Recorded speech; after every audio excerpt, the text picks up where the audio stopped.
Truth is, if you look at any of the legacy media businesses and you look at their development slate for the next 3 to 5 years in film, theatrical or just direct to home, or in streaming, television style formats, Right. the number of gaming IP that you'll find on those slates is gobsmacking. Right. Well, I helped get Fallout to Amazon. So Hey, there we go. that was the last thing that I helped do when I was at Lionsgate. I stood up their games business for them. So I'm obsessed with Vault Boy and all things Fallout. So excited that turned out well. Hello, everybody. This is Turo. I'm here at another episode of our off-topic interview series. Today, I'm super excited to be joining with Peter from Griffin Gaming Partners. Peter, thank you for allowing us into your office. And what a great setup here. Well, thank you for having me. Always excited to host in our friendly confines, our offices, but in particular with someone who shares the affinity for all things popular culture and gaming and genre. So I do want to get into what's behind this, but first, can you give a quick intro about who you are and then what Griffin Gaming Partners is? Sure. Peter Levin. I'm the co-founder, managing director at Griffin Gaming Partners. Griffin is, one of, if not the world's leading investment vehicles that singularly focuses on the global gaming ecosystem. We invest all over the world. We are stage agnostic, and recently just back from a trip in Japan. Yeah, we just missed each other at an event. Okay, so I want to dive in, but we have to talk about this. That's understandable. Yeah, what's behind this, and are these yours? Are these So everything in these offices, and I'm sorry for those tuning in, you can't see the rest of it, but there's a lot going on. There's a lot going on. There's a lot going on. I love the Millennium Falcon on the countertop over there. Yeah, so, that's a big hit. But Yeah. I still think the Space Marine from Warhammer right there is legit. That's a really good one. Everything in this office, these are all mine, my stuff. Right. I would say the vast majority, probably 95% of it, was either given to me by those who make these things or results of deals that I had worked on. Like the Terminator game there I had worked on. So part of that deal was we got a unit. I helped with the Aliens a deal. So part of that was we get the unit, the Big Buck Hunter and Golden Tee over there. We've collaborated with those guys over the years and The Walking Dead, et cetera. So I like to say they're like oversized deal toys, deal tombstones. Yep. They're like the macro version of that. So it's also, with who our partners are and with the type of DNA that walks through our door, I think it's very comforting to people when they walk in that it's not an antiseptic environment. Right. They understand that we are truly of, by, and for this culture. And this screams that. And I think that authenticity, again, I think it placates any anxiety that a first-time founder or entrepreneur may have. Like, oh, these are our kind of people. These aren't like, guys who have never played a game before and just are investing just because, right? No, the only downside is, at times meetings will start late because if someone's creeping up on a high score on any of these machines, they're going to want to see it through. And out of respect for the trade craft, I also want to see them prevail. Although too many interns have knocked off my high scores, which leads me to believe we need to have a more rigorous intern program. Maybe, this might be a great test.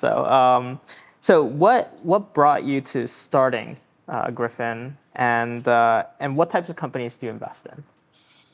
Yeah, the origin story for Griffin, I had been a serial entrepreneur operator for the majority of my career, but all the while, the first check I ever wrote into a company was GameSpy Industries back in. I remember the company. You couldn't live without it, right? Yeah. And it's like that Warren Buffett mantra of invest in what you know and love and use. And if you wanted to play multiplayer in Duke Nukem or Quake or Half-Life, you needed GameSpy as that software crawler. So from that point forward, for 20 years off my own personal balance sheet, I was investing in these businesses and advising them. Had about 15 exits prior to the fund. Wow.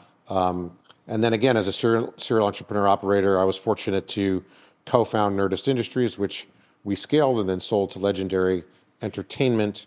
And at that point, saw a real gap in the market with respect to an extremely disciplined, data-driven investment platform focusing on the gaming industry globally. And so you had certain vehicles that were either geographically focused or, they were more focused on a particular area of interactive software. But as someone who'd been investing in it for 20 years prior, my co-founding partners, Nick Tuosto, Phil Sanderson, who's a senior partner in the firm, Nick is a fellow MD, had been investing with Phil for a decade prior to the fund, had done 7 deals together, served on 4 boards. Nick was, one of, if not the foremost advisor bankers in the space. You literally couldn't do a deal without bumping into Nick. He was that pervasive and kind of doggedly pursuing where the industry was going. And we kind of came together and realized there's this market opportunity, not a lot of overlap or redundancy in our skill sets.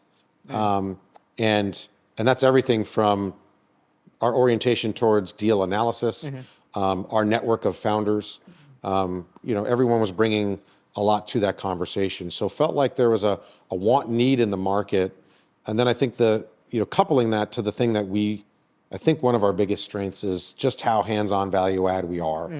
And I think a lot of firms say that and they think they are, but I think reputationally that's what we're known for. Again, as a serial entrepreneur operator, I know what it feels like to have incredible value add capital in your cap table. Right. And I know what it feels like to have benign capital. And if the value add capital at the right moment in time is absolutely game changing. And so we try to be that. Amazing. And then, you mentioned the GameSpy investment, personally. I think one of the really interesting things about Griffin is you invest both in like games and gaming studios, but also in non-games, right? Yes. But they're all gaming related. What was kind of the thesis behind kind of, doing both sides? And what kind of insights do you get from the non-gaming side that you can translate into gaming investments? Yeah, I think, that's one of the pivotal, questions that we get asked oftentimes, like what's part of the differentiation in how you look at the industry. For me, it was a no-brainer because of that GameSpy investment. I realized then, and that company almost went away, I think 3 or 4 times during my tenure on the board. Yeah, an incredible founder, entrepreneur, Mark Surface, one of the smarter guys that I've met along my journey in gaming. But one of the things we learned with GameSpy was it was kind of like the opening up of the tent, letting you inside the tent, understanding where the audience was going and where they're coming from, how are they monetizing, how are they onboarding, what was true signal, what was false signal, what could an overabundance of marketing spend buy you, but what are the actual net yield results? And so those investments on that side of the ledger, more the infrastructure platform, increasingly help us be more disciplined and data-driven with respect to our content investing. Got it. So I think that rigor that I've learned over the last 25 years and certainly baked into the DNA of the firm with the kind of talent, the kind of athletes that we have, running the shop and the platform, that's a huge part of it.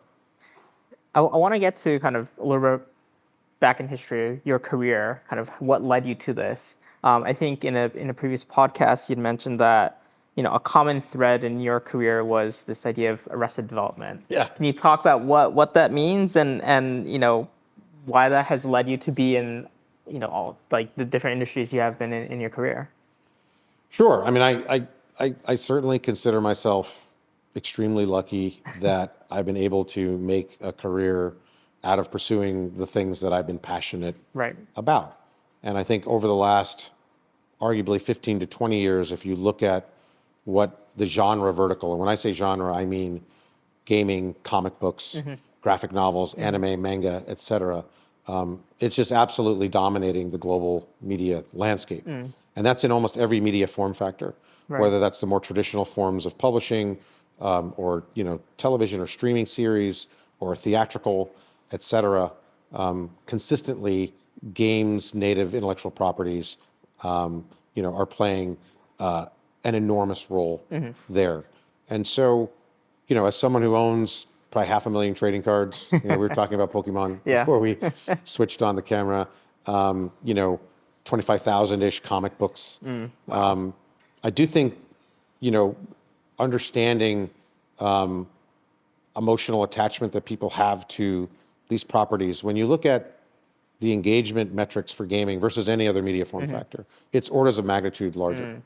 And in some instances, people are playing games for thousands of hours. Right. Not dozens or hundreds, but On repeat as well. on repeat. Yeah. It becomes a large part of their social fabric and their social architecture. Right. So it is only natural that they would want extensions of that experience in the real world, which is why, toyetic adaptations of Right. games, again, look around us. Yeah. It's why they generate so much activity and the sales are so robust. It's why when, I was fortunate to be a very early advisor and investor in Rovio, Angry Birds. Yep. Been to Finland 50. If you listen to that podcast, you know I've been to Finland 56 times. But when I got involved early and I brought that opportunity to our IP advisor and venture partner, Russell Binder, of putting together a licensing and merchandise program for Angry Birds, within a year, he put $1 billion licensing and merchandise program together. That is not a common occurrence really in any other form of media. Right. No, that makes sense. And then, in the past, you've been in kind of general entertainment like movies as well. You also mentioned MMA. Yeah. What was kind of the deal then? And then I think that was one of, the reasons why you have such a deep tie to Japan as well. Yes. So, and to fully answer, when I think about Arrested Development, I think sports, elicits the same kind of emotional response. It's very tribal. Yes. And in Japan, as you know, in particular, MMA is interwoven with professional wrestling. So between their fights, the athletes will compete in, wrestling competition, and depending how they fared in the ring, that will determine the narrative and the analog of what's going to transpire within, the wrestling platform and apparatus. And I found that so fascinating that they were able to, interweave, if you will, these experiences that are on various, ends of the spectrum. And, Japan, love the country. I think it's the only place I've actually been more than Finland.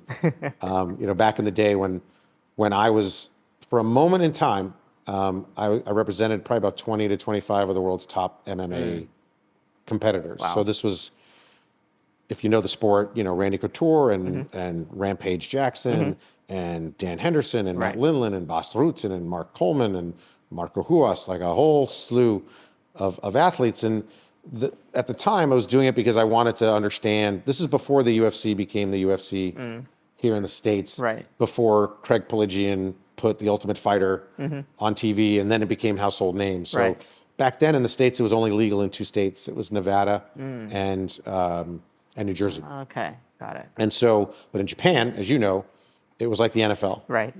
And so, the only way, I had a lot of intellectual curiosity around the sport, but it was a very insular, very fraternal industry, kind of like gaming, Right. but just at a smaller scale. And we figured out the only way to learn the business was to represent the athletes and reverse engineer the economics, because then you could figure out, well, who's making what here? What is the gross? How's that parsing out? What's the waterfall of the economics? And so I did that for a couple of years, and then I parted ways with the management side of it and ended up partnering up with Scott Coker at Strikeforce because I found there was really only 2 executive athletes on God's green earth that could execute at scale globally and profitably. And one has done an incredible job in Dana White. Right. And he was established by that point. And then the other was Scott Coker with Strikeforce. And then we ended up selling Strikeforce to the UFC. So it was a great result. So no longer in the space, but had a fun ride with a fun exit with a gentleman in Scott Coker, who's one of my closest friends on earth, and kind of, someone who shares a similar, I think, childlike passion for martial arts. Did you represent any Japanese athletes by chance? No, tried to. Oh, no, that's not true. Well, he wasn't Japanese, he was Hawaiian, but Akebono. Oh, Akebono, that's awesome. So he was a Yokozuna. Yep. I did his WWE deal. Oh, that's awesome. The most disappointing part, I'm going to tell you that I've never told this story. The most disappointing story I have of representing Akebono was he came to LA and they were shooting a WWE, I forget which one of the Raw, whatever. It was out in the Valley, out at Burbank, Universal Studios. Okay. And he wanted to go to lunch at In-N-Out Burger, Okay. you know, the famous Yeah. In-N-Out Burger. And I was so excited because I was like, I'm going to go to In-N-Out with Akebono. Right. He's going to order 97 cheeseburgers, Yeah. right? Like this is going to be a story to tell for the rest of my life. Yes. And we get up to order and he orders one cheeseburger, fries, and I think like a Diet Coke. And I was so pissed. I ordered more food than he did. Like it was embarrassing. And then he told me he'd eaten, you know, before I picked him up. But I was like, this was going to be my moment. Right. And I didn't It's a get to story enjoy it you're going to be able to tell to everybody. Okay. for a long, long while. But, you know, the Japanese representation ecosystem was very closed. It was tough to crack that nut. I mean, that continues to this day. I think it's I think gotten a little bit more open, but it's definitely still somewhat difficult. I think baseball has helped open it up. That's a good right? point. Because for a long time they were holding on to those athletes. Right. You know, back in the Nomo days, Right. they would hold on really tightly. And I think, you know, I mean, as a lifelong Dodger fan, to have Ohtani here, Yeah, I mean, three Japanese baseball players on the Dodgers team. That's incredible. it's incredible. It's incredible if you get to go to a game. Yes. The amount of Japanese merchandise that is moving. Yes. And the amount of jerseys in the name of these three athletes. But I will say this, and I'm going to get grief for this, but I've been saying this for years. I mean, Ohtani is the best baseball player that's ever lived. Like, better than Babe Ruth. I think most people in our audience who are Japanese you're not going to get any grief from them. Okay, good. Because when I've done, so we have some great partners in Japan, and whenever I do Zooms with them, I show them the latest Ohtani bobblehead, because I have all the bobbleheads since he's been a Dodger. Yep. So every time there's an Ohtani bobblehead night, I get the bobblehead. He's an amazing athlete to watch. He's incredible, absolutely incredible. One more thing from your kind of past career, you also spent time at Disney. I did. And I think it was 1995. Yes. And this is, I mean, from what I hear at least, it's the golden era of Disney, right? With at least on the movie side, right? With I see it was Beauty and the Beast in 91, Aladdin 92, Lion King 94, Pocahontas 95. What was the environment there like, and what initiatives were you kind of charged to lead with, and how was the environment there? Yeah, I mean, I went over, my boss at the time became president of the Walt Disney Company, and so I was parked in that strat planning and corporate development area, working very closely with some of my good friends still who were running that group. I still think that was like the 1927 Yankees of strategic planning. I mean, incredible names were in that group. Kevin Mayer, Tom Staggs. Right. Oh, wow. Okay. Yeah, these were. Yeah. It was just under Larry Murphy's tutelage, just an incredible group. Why do you think you're able to they were able to gather that much talent all in one room? Because I think what Michael Eisner did at that time, taking and I may have these numbers wrong, but they're ballpark-ish. I think when he stepped in to helm the Walt Disney Company, the enterprise value was around $275 million. When he left, that was a $25 billion company. Wow. So I think two of the best executives in the last, call it whatever, 50, 75 years of the entertainment industry have to be Michael Eisner, and then taking it from 25 billion to what Bob Iger has done. Right. And so I don't think Michael Eisner had a problem attracting talent when you've been able to demonstrate to someone that you're recruiting, look at how contemplatively I've been able to scale this platform globally and gotten into all these incredibly dynamic areas of business. I mean, if you're an up-and-coming executive with a proclivity towards media, that was the place to be. And you couple that to your question to me about what was the experience like. I went from that corporate strat planning area over to Disney Online, where I think I was like employee 18. Wow. And then I left and they had 800. So it was such a great environment within which to learn about interactive software. So I started as a business development exec, and I became an executive producer, a senior producer, and I was overseeing at the time the Go.com was the platform, and then we had a sports news, and it was and games. Excuse me. So it's games, sports, and news. Okay. And so those were the areas that I oversaw. So I got to again, start to play with my passion in gaming, and was handed a kind of a treat early on in my career, like, oh, you get to work on something that you care a lot about. But I think the aha moment for me was the power of that brand, Disney, would open up any door. So if I had intellectual curiosity around real networks and their media player, or Microsoft and their media player, or what Macromedia was doing at the time, or Adobe was doing at the time, if you're calling as a senior producer from the Walt Disney Company's online platform, they're going to take that call. And you're going to get smart quick on what they're doing because they want to work with you. So I think the power of the brand, and the brand equity, and you'd always hear about how precious they were about the brand, and there's a lot of joking about that internally. But in hindsight, like, I totally get it. I told you the story earlier of, for the folks who are listening, there's a 4-foot Mario in Star Fox behind us, and one of the things I did as a producer at Disney Online without getting any permission from corporate was I had Mickey Mouse do a chat. It was on AOL.com at the time with Mario. And that almost cost me my job. But it was so fun to do. And I think, again, that was just, understanding the power of those two brands, but even how sensitive they were to, hey, we don't need to unnecessarily dilute, what it is that we've created. I definitely want to get into this IP stuff. But before that, let's go back to kind of the investing side a little bit. I think you had mentioned before that investing in repeat founders, especially on the gaming side, there's the success rate tends to be kind of a little bit higher than maybe on like the regular kind of software side. Why do you think that is, and what are some examples of successful repeat founders in the industry? Well, I think why do I think it is? Gaming as an industry is on par with, in terms of scale of market, with that of enterprise software, and that's excluding hardware and advertising. So if you baked in hardware and advertising, it's larger than enterprise software, but it's a much smaller community. And I think that fraternal nature has allowed for, once an entrepreneur has success, and they want to plant a flag again, it just attracts talent, right? People, the reputation, they'll say, oh, I've worked for her, I've worked for him. They're a great leader. That was a great culture. That was a great experience.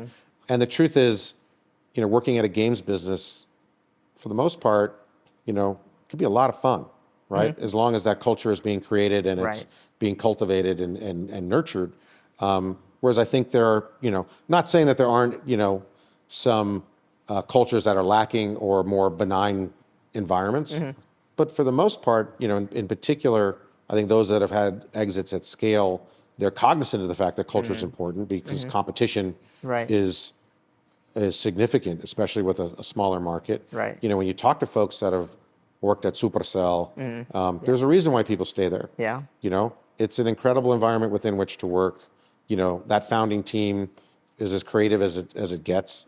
And so, I think there's a premium put within the gaming industry, and I'm not saying it's not put elsewhere, I wouldn't know, but I know there's a premium put within the gaming industry of making sure that the culture is a box that you check, because I don't think in all cases people are saying, well, it's about the comp package and the comp package only.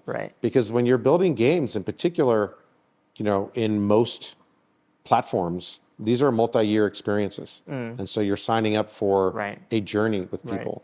So, it should be, there should be a lot of fun along the way. How do you diligence that how do you kind of check the culture box when you're looking to make an investment in a gaming company? I think that's where it helps not being tourist capital, right? And we are the antithesis of tourist capital.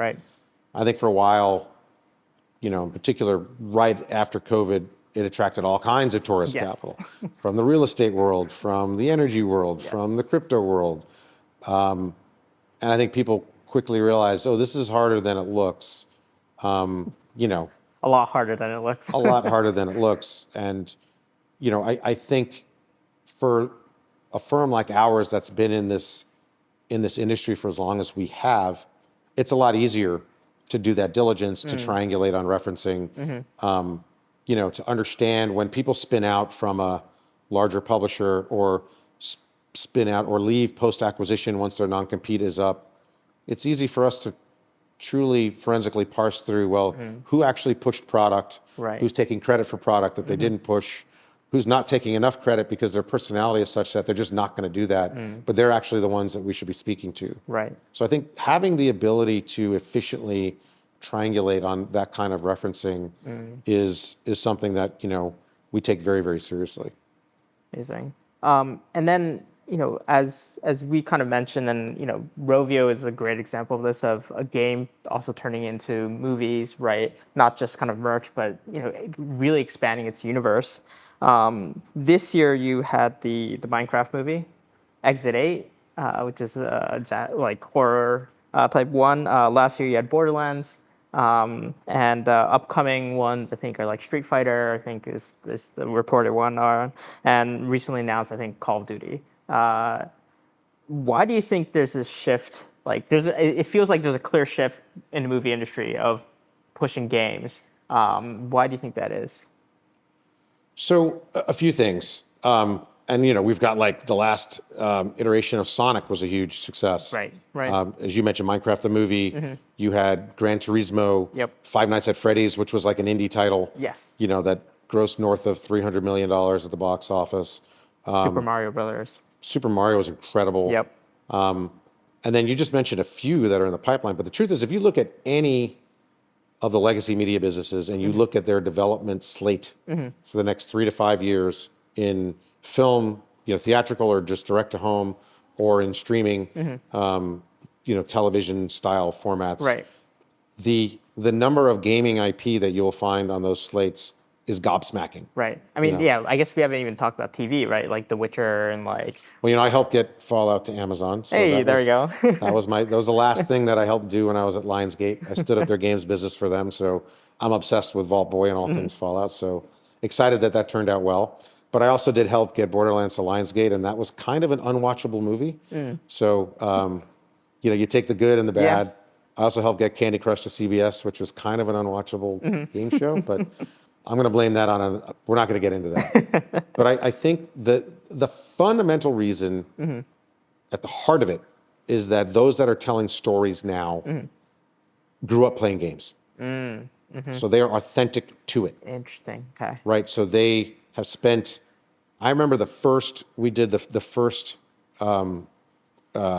conference call with the showrunner for Fallout, Jonah Nolan, and it was the head of Lionsgate Television, Kevin Beggs, and it was Todd Howard from Bethesda ZeniMax, you know, who's the steward of Fallout. And you knew within 2 minutes of Jonah Nolan talking to Todd Howard that Jonah Nolan had played every minute of Fallout one could possibly play. Right.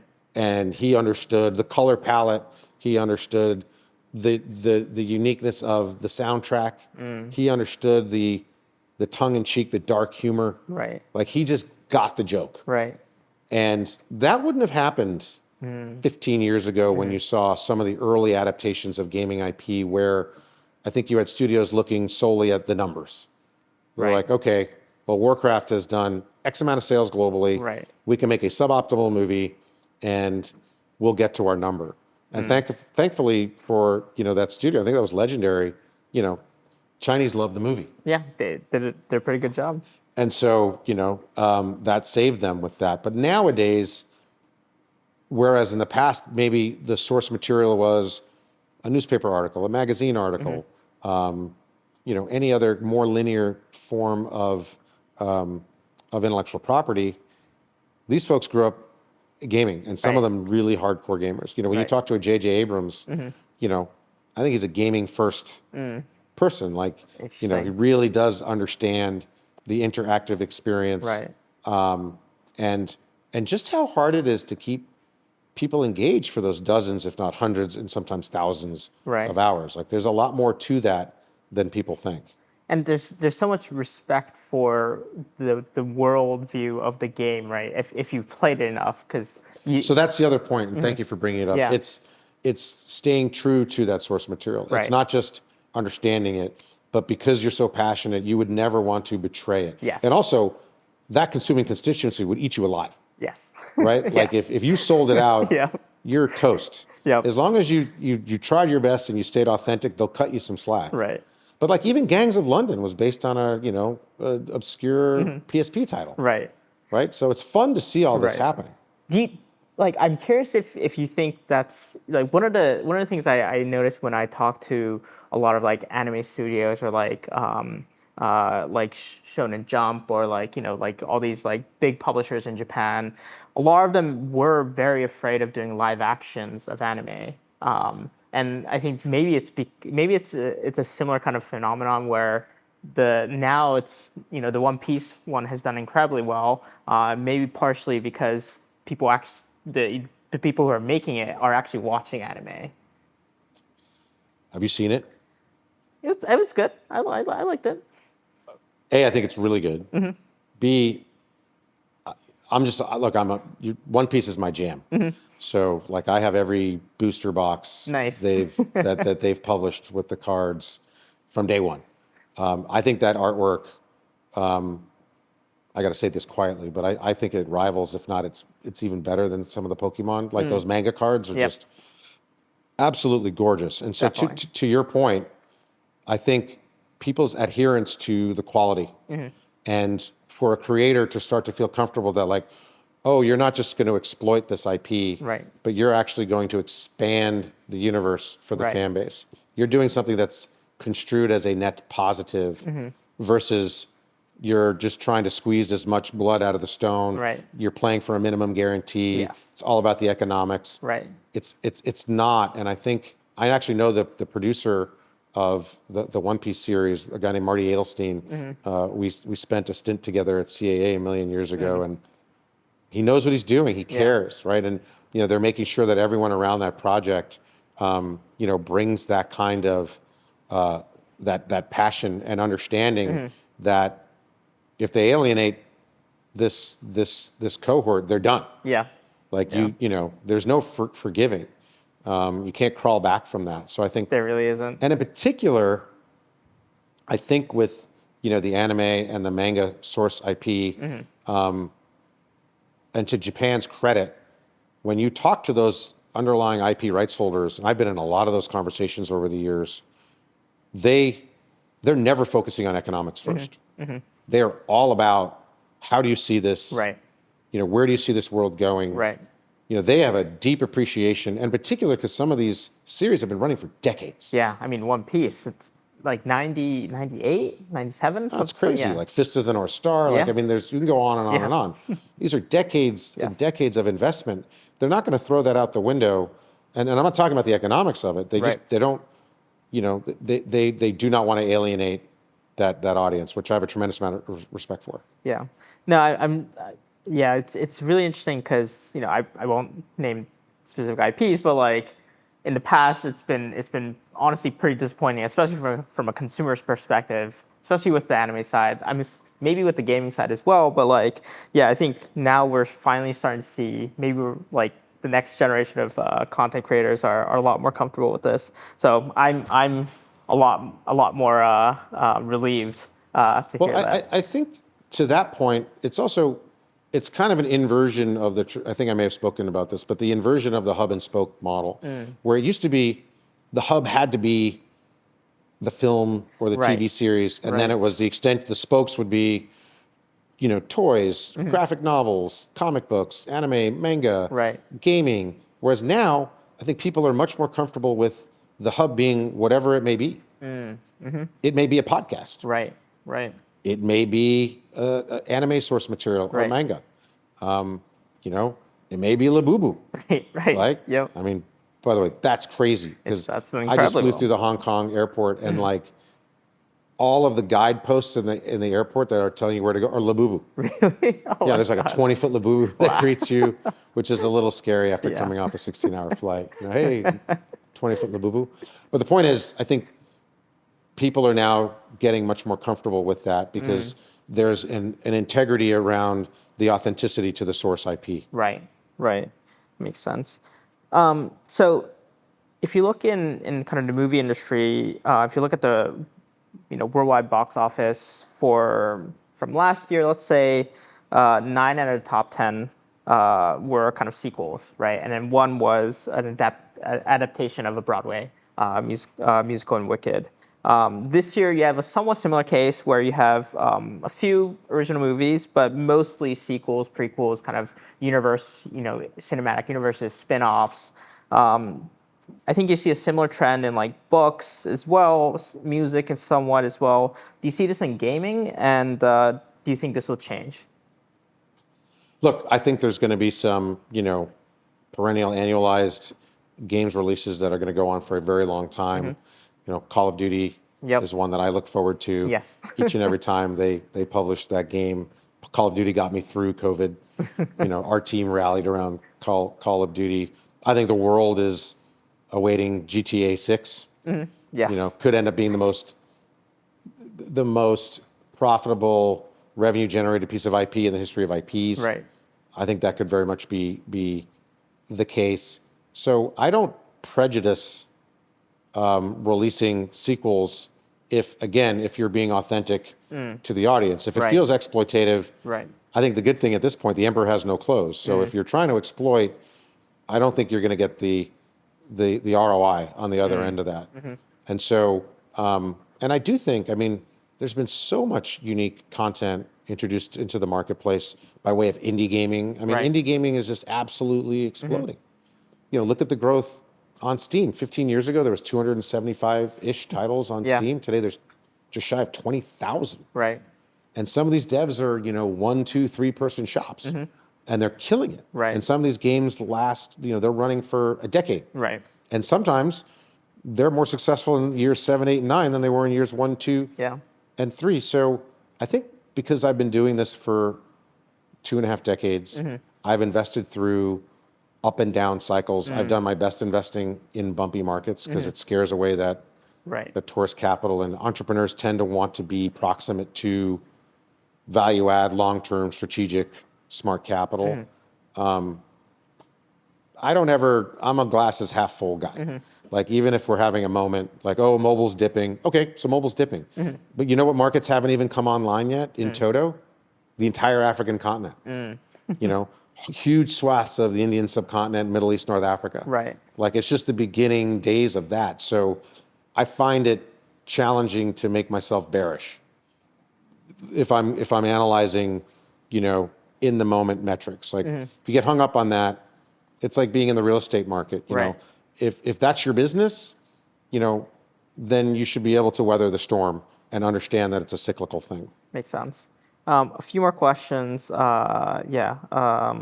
So fan fiction has always been a pretty crucial part in building a lot of, well, if it's kind of gaming IP or like especially movie IP as well. I think Star Wars, for example, fan fiction really kind of helped blow it up.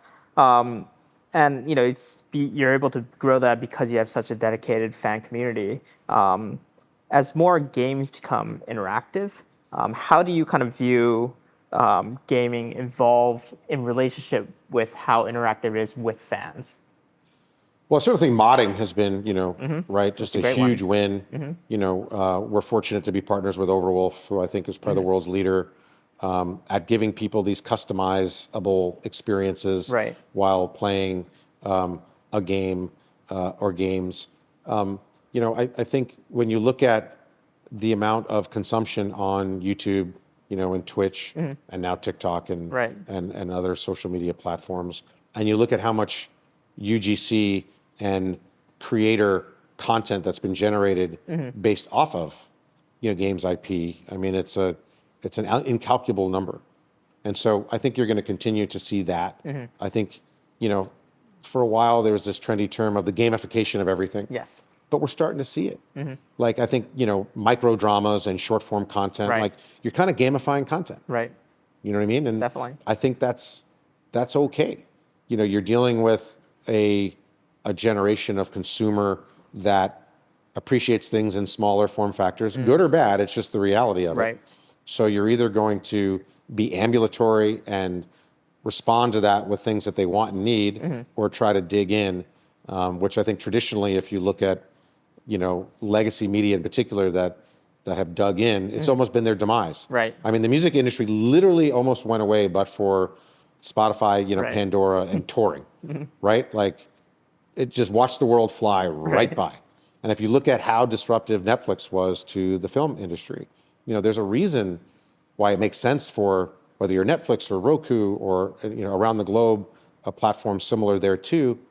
Well, of course you want to get active in gaming. Do you want to drive these people off your platform? Right. Because it's hard enough and expensive enough to acquire them in the first place, but to drive them off and then have to reacquire them, Right. that's just prohibitive economics. Yeah. So I think you're going to continue to see the gamification of a lot of stuff. And I think a big part of that will be elements of UGC, engagement, with these people in customizable experiences. So if I'm going to play a game for hundreds of hours and I'm not necessarily in love with the soundtrack, but I can program in my own music, Right. I can pop my own avatar in there and have Right. some fun with that. Like, game on. Like, that makes all the sense in the world. So I think those picks and shovels businesses are super interesting to us, and they're mission critical, to the growth of the industry. Let's talk about Japan and then Finland as well, because I think these two are the countries you've probably been most to. Yes.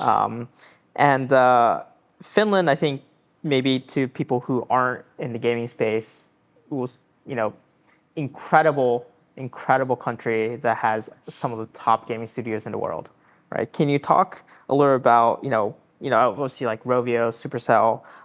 Why do you think Finland, kind of more than maybe some other countries, have been able to develop this unique gaming kind of ecosystem? I think Finland was a kind of a perfect storm. You had, back in the day, Nokia with their early handsets. I think it was the Series 40, Series 60. They had that game Snake, if you remember. Yeah. Well, they were the first handset manufacturer to look at this piece of hardware as something other than just a device on which to make or receive phone calls. I actually didn't know Snake was originally for mobile. Yes. I thought it was for like desktop or something, but it was for the Nokia phone. Yeah. Well, there were versions of it on like back in Intellivision and Snafu was the game back in. But yes, and so I think you had this handset manufacturer with DNA internally that were visionary and thought, hey, we can do a lot more with this thing than it's currently being used for. Right. And then some of that DNA left Nokia. They started teaching at university. So all of a sudden now you've got this DNA kind of spreading. Right. And then you had just an incredible talent pool of, Sulake, which is a company whose board I served, which was Habbo Hotel, which arguably, they were one of, if not the first in the free-to-play space, quickly eclipsed by Nexon. But, they figured some things out early. They figured out, the economy within their environment, and how to, maximize a euro invested in the experience. So you couple that talent that spun out of the Nokias of the world, the university, training apparatus in one of the countries where education is ranked. I think it's number 1 or 2 or 3 every year. Right. And then the governmental support for startups. So businesses like Sulake, Supercell, probably the most successful still mobile company ever. Right. The most talent ever spun out of, a mobile business. Those guys are just amazing. The resurgence right now of Clash Royale is a sight to behold. And a lot of that is influencer driven. Right. But the proof is in the pudding. That's going to only get you so far. The fact that the game is now off to the races again is because of the quality of the game, Right. the innovation. They continue to build on top of what they've created. And then there's been a bunch of other exits. Next Game sold to Netflix, Seriously sold. you had Remedy on the PC side, incredible success story, spun out a lot of talent. And I think there's also there's something unique about markets that are subscale because they know from the onset, whatever we're making has to work globally. That's true. Because it can't work locally. We're just too small to make it work. Interesting.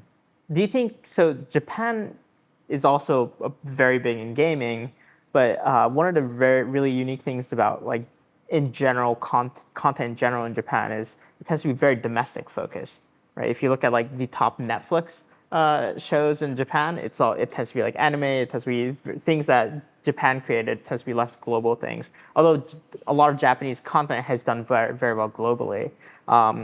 Do you think looking at kind of differences between like Finland, Japan, even in the U.S., what's kind of unique about Japan? What's kind of unique about the U.S. and what's kind of unique about Finland? And what differences, similarities do you see? And there's other markets. There's like Turkey. Right. I mean, Turkey's been an incredible hotbed for talent. I think Turkey, similarly, they had some really big acquisitions. Graham Games, Peak Games were bought by Zynga. That talent remained, on platform throughout their commitment. And then those people would spin out and they founded Spike Games and Dream Games, et cetera. So, there's this cascading of talent, but it's also the work ethic there. And I think that's something that it does make other, countries that are proximate to Turkey nervous. Like these guys will just outwork you. They were 40-hour weeks during COVID, like nothing slowed down. Yeah. I think Israel's another success story. Small country, punching above its weight technologically. And again, knowing that whatever they develop domestically has to work globally because they're just too small to make it make sense. But Japan, you're talking to a bit of a Japanophile. Yeah. And so I don't think there's any market like it. I think the culture has so permeated every pocket of the media landscape in Japan. The gaming culture, the trading card culture. You walk around and you see backpacks and everybody's got, something that represents an IP that they're passionate about. But also it's like it's the cradle of gaming. You've got Miyamoto, Kojima. Yep. It really doesn't get any bigger than that. I mean, so and think about the number of successful publishers out of that market with Sega and Sony and Bandai Namco and Konami and the list goes on and on and on. Square Enix. And, it's just it's an incredible list, but they also have an appetite and the patience for I think more detailed and technical onboarding. Right, it's almost like a badge of honor. Right. And I think the U.S. still kind of a baby country. Like, I mean, we are at the end of the day. Like, we still are. Versus if you look at the history, of a Japan, and so our patience is a lot shorter. I mean, there's a reason why I think we still as Americans put this disproportionate value on celebrities and athletes because we don't have royalty, right? And so I think you've got to be self-aware enough about your market not to think that you can export what you have and it's immediately going to be digested and appreciated the same way overseas. Right. And similarly, you can't just import something from a market whose consumption patterns could be wildly different from yours. But at the heart of it, there's something there. You just have to be, I think, extremely patient and precious about how you try to solve that puzzle. Got it. I know we're running out of time. Two very short questions, and then we'll have to let you go. One is, you've been to Japan a bunch of times. What's one thing from Japan that you don't see being sold here that you would love to bring over? It doesn't have to be gaming related. Well, I love the Tsukiji fish market here because I'm just I'm a huge fish guy and I love all the raw bar stuff. Tsukiji, like every time I go to Japan, it's the last thing I'll do before I get in my car to go to the airport. go to Tsukiji. Yep. I get my uni. Yep. I do my thing, and then I have a beer, and then I'll head to the airport. Do you still go to Tsukiji, or because obviously we have the new fish market? I know, but I still think the experience at Tsukiji is made. They've kept that authentic. Yes. I know there's the new fish market, and that if you're going to go at 4 or 5 in the market, go to the new 4 or 5 in the morning, go to the new fish market. But I think for that experience, the immersion, Tsukiji still has it figured out. Okay. And I talked to a lot of my Japanese friends who agreed with that because I asked their opinion. But in all seriousness, I mean, I'm a TCG guy, so I would love for the U.S. to import the TCG experience, the retail experience, the Ghibli experience, the retail experience. I mean, in Tokyo Station, there was a line to get into the Studio Ghibli store. Yeah. On the second level in the basement of the train station. And I think that's what I mean about the via osmosis, how these intellectual properties are so ingrained in but I don't think that's replicable here. Right. I think the Japanese have a very deep appreciation, for these types of products. But I would love to see it here. I mean, our card stores were drying up until recently. Right. Now they're making I think post-COVID, trading cards is seeing, an explosion. But I also love the idea of the worlds of native digital gaming, feathering into, the brick and mortar and the retail and the TCG space. So you're just starting to see more and more of that gamification, blending across genres and platforms. Amazing. So last question, what is a game that you keep going back to? It's a boring answer, but there's nothing Miyamoto creates, or that has spun off from the kernels of what he created. I mean, to me, he's the living, breathing Walt Disney of games. And so, I mean, Breath of the Wild, again, how many times in my lifetime or my career has Nintendo been counted out? Right? And then they come out with the Wii. Yep. Right? Yep. And then, and now they come out with the Switch. Yep. And it's not the highest fidelity screen, right? They were criticized for that. Right. But, Breath of the Wild and then Breath of the Wild, Tears of the Kingdom, these are just gorgeous experiences. So for me, it's anything that splinters off from anything. And I'm not just saying that for anyone who knows me. On our website, I talk about Ocarina of Time. Yep. That to me was a life-changing gaming experience. But that to me is living, breathing art. Incredible. Well, Peter, thank you so much for your time today. This has been an incredible talk, and thank you for having me. Yeah. I've been looking forward to this, especially having just come back from Japan. Right. I can still taste the Tsukiji fish market, and just appreciate everybody playing games. Amazing. Well, thank you, and we'll see you guys next time. Thank you.